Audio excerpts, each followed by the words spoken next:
To what extent AI helps you balance and develop the game? It doesn't. We don't use AI to balance or develop the game in that way. I think there's a funny pitch on AI. The funny pitch is what you do is you make an AI balancing system that dynamically updates characters' base health based on their win rates. And magically, every single character in League of Legends is a perfect 50% win rate all the time without any input needed by humans. Oh no, Yasuo's 53, minus 20 health. Oh no, Yone's 49, plus 5 health, right? And you just dynamically, day by day, update their base health until their win rates all just squish together. That would be a terrible version of the game, by the way. That would be a very bad way to balance the game. But it's one of the jokes I've heard about how AI could work to balance. Another one I like for balancing the game is you put a ping ratio on Ryze's Q.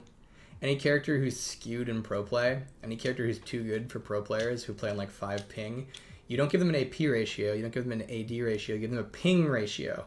So then it's up to you as a player to like kind of like balance getting as bad of an internet connection as possible while still being able to play the game to really just, get your character the most damage.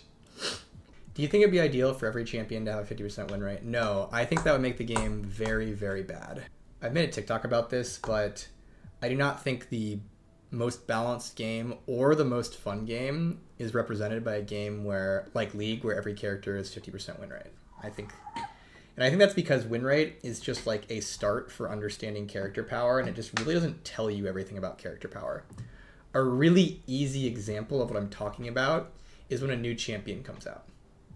A new champion will not have a 50% win rate. You're like, well, yeah, because people have to learn it. But that's my point, right? In that exact situation, there's something else going into the win rate, right? It's not just that character's raw power. It turns out there's people who are bad at it, right? It turns out that there are also people who are bad at Yasuo. It turns out there's also people who are bad at Ezreal.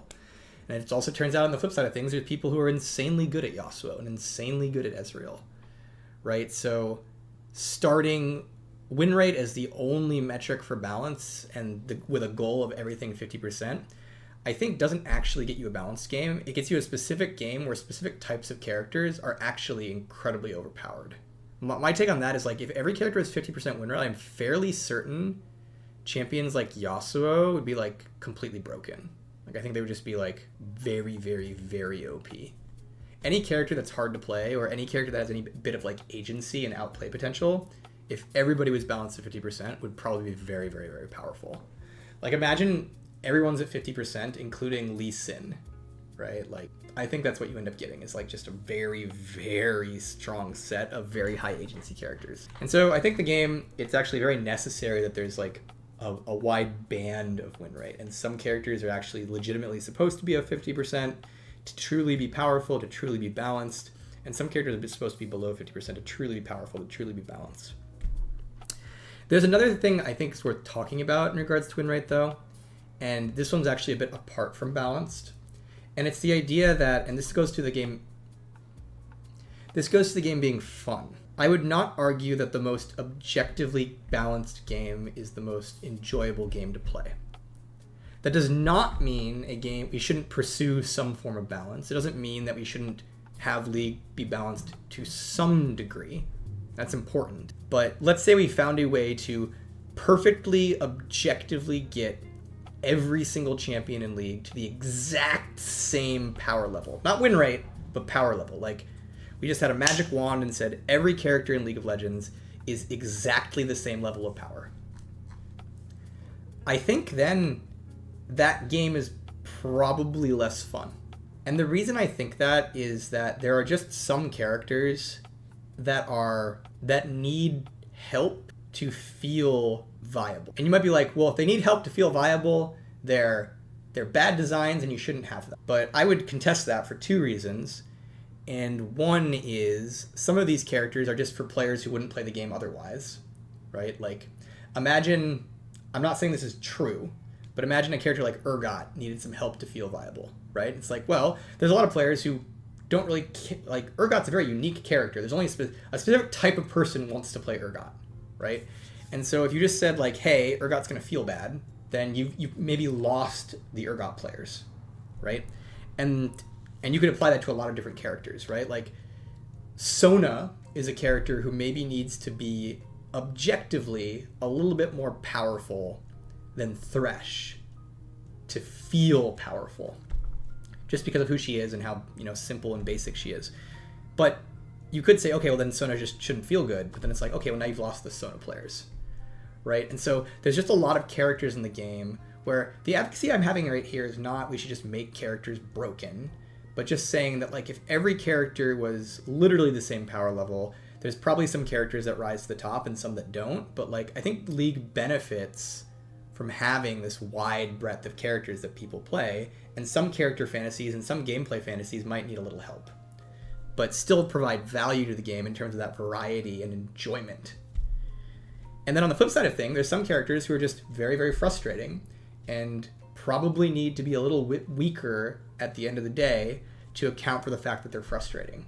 So on the other end of it, there's some characters that you should probably deliberately make slightly weak to account for things like frustration or outplay potential, and that's probably fine.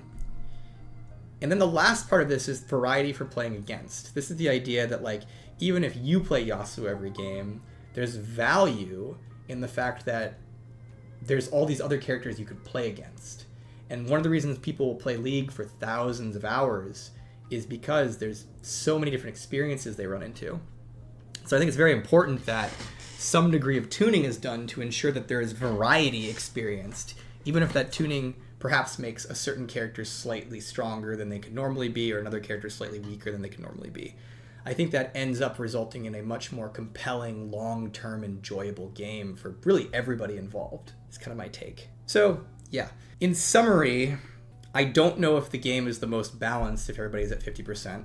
I think legitimately the game is more balanced when characters have different win rates, like actually more balanced.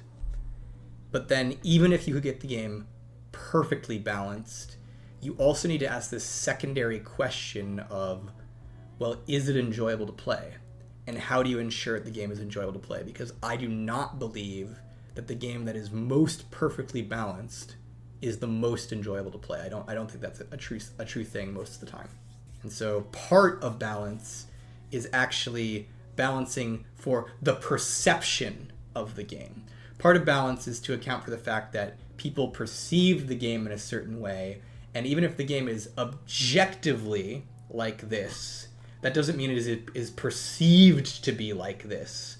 And at the end of the day, for many players, perception is king. Like, you can come in here and tell me this character sucks, and I can be like, well, no, they don't suck. You see, by this data that I've collected, they're actually very powerful. And, like, that doesn't matter to you if you genuinely feel that your character is bad, right? Because your experience is shaped by that, right? Your experience is shaped by your perception of your character. And me spouting some objective truths from the data at you is not going to really help you enjoy the game, because that's not what you're feeling when you're playing it, right? And this is a lesson I learned personally, actually, when talking about SWAIN, actually, years ago. There was a period of time where the SWAIN Reddit wanted my head. They probably still do. I don't think anybody on the SWAIN Reddit really likes me. They probably think I'm a hack and don't know what I'm doing with my job. But there was a period of time when people would come and talk to me about SWAIN, and they'd be like, August, SWAIN sucks, and August, all these things about SWAIN. I'd just be like, well, that's your problem. SWAIN's fine. Look at his win rate. And it's like, the reality, though, is SWAIN wasn't fine. He legitimately didn't feel very great to play. And it kind of like, I had like a wake-up call when I once talked to another designer, and I was like, hey, dude, all these SWAIN mains are always telling me this character's bad, but look at his win rate. He's fine. What do they know? What are they talking about? And he's like, August, have you played him? He's bad. It doesn't matter what his win rate is. Like, these players are feeling a certain way about this character, and they're right. He has a lot of things that make him feel kind of rough to play. And I was like, oh, right, duh. And so, yeah, it's something that you really need to think about with design, is that objective balance isn't always the thing you're going for. You also really need to account for the perception of balance, the perception of how characters are to play, and find ways to ensure that the characters and the game as a whole feels balanced, feels enjoyable, even if objectively it might be a bit different. So, yeah, that's my rant about balance, I suppose.